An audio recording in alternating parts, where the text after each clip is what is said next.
ఖాతాదారులకు ఊరటనిచ్చింది reserve bank. Savings ఖాతాదారుల ఉపశమనం కలిగించే నిర్ణయం తీసుకుంది. ప్రస్తుతం ఉన్న నగదు విత్డ్రా పరిమితిని 24,000 రూపాయల నుంచి 50,000కి పెంచింది.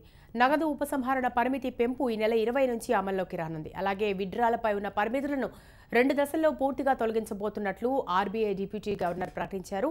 మార్చి 13 నుంచి నగదు ఉపసంహరణపై ఎలాంటి పరిమితులు ఉండబోవంటూ శుభవార్త చెప్పారు. గత ఏడాది నవంబర్లో నోట్ల రద్దు తర్వాత పరిస్థితులు చక్కబడడంతో ఆర్బీఐ దశల వారీగా చర్యలు తీసుకుంటోంది.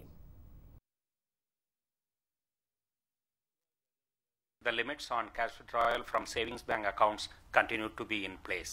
In line with the pace of remonetization, it has now been decided to remove these limits in 2 stages as follows. Effective from 20th February 2017, the limits on cash withdrawals from the savings bank accounts will be enhanced to rupees 50,000 per week from the current limit of 24,000 rupees per week.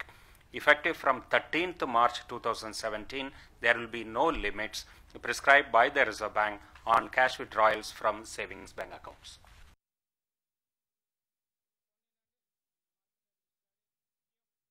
Savings ఖాతాదారులకు ఊరటనిస్తూ reserve bank తీసుకున్న తాజా నిర్ణయానికి సంబంధించిన పూర్తి వివరాలని market analyst Anil అందిస్తారు. Anil, RBI credit పాలసీలో ఇవాళ అందరూ అనుకున్నట్టు కాకుండా ఊర్జిత్ పటేల్ కీలక వడ్డీ రేట్లను యథాతథంగా ఉంచుతూ నిర్ణయం తీసుకున్నారు. రెపో అంచెంద్రిగా 6.25 దగ్గర ఉంచినట్లు ఆయన చెప్పారు. ముఖ్యంగా చూస్తే ఇన్ఫ్లేషన్ డిమానిటైజేషన్ ఎఫెక్ట్ తర్వాత ఇన్ఫ్లేషన్ బాగా తగ్గింది. 3.41% వచ్చిందన్నమాట సిపిఐ ఇన్ఫ్లేషన్. సో దాంతో వడ్డీ రేట్లను తగ్గిస్తారని చాలా మంది హోప్స్ పెట్టుకున్నారు. అయితే ఈ పారిశ్రామిక వర్గాల హోప్స్ ను అంటే భిన్నంగా వడ్డీ రేట్లు యథాతథంగా ఉంచుతూ రిజర్వ్ బ్యాంక్ నిర్ణయం తీసుకుంది. ఎందుకంటే నియర్ టర్మ్ లో మళ్ళీ ఇన్ఫ్లేషన్ పెరగవచ్చు అన్న అభిప్రాయంతో ఉంది. కాబట్టి ఈ వడ్డీ ఇన్ఫ్లేషన్ అదుపు చేయడంలో భాగంగా క్రెడిట్ పాలసీని ఇంటాక్ట్ గా ఉంచినట్టు చెప్తున్నారు. ముఖ్యంగా చూస్తే ఇంటర్నేషనల్ మార్కెట్ లో కమోడిటీ ధరలు పెరుగుతుండటం, అదేవిధంగా ఆయిల్ ధరలు పెరుగుతుండటం వల్ల నియర్ టర్మ్ లో మళ్ళీ ఇన్ఫ్లేషన్ పెరగవచ్చు అన్న అంచనాలు ఉన్నాయి.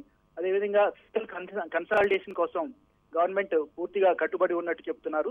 సో దాన్ని దృష్టిలో పెట్టి కూడా రిజర్వ్ బ్యాంక్ క్రెడిట్ పాలసీని ఇంటాక్ట్ గా ఉంచారు, అన్చేంజ్డ్ గా ఉంచారు. రెపో రేట్ ని 6.25 దగ్గర, అదే రివర్స్ రెపో రేట్ ని 5.75 దగ్గర అన్చేంజ్డ్ గా ఉంచినట్టు రిజర్వ్ బ్యాంక్ వర్గాలు తెలిపాయి.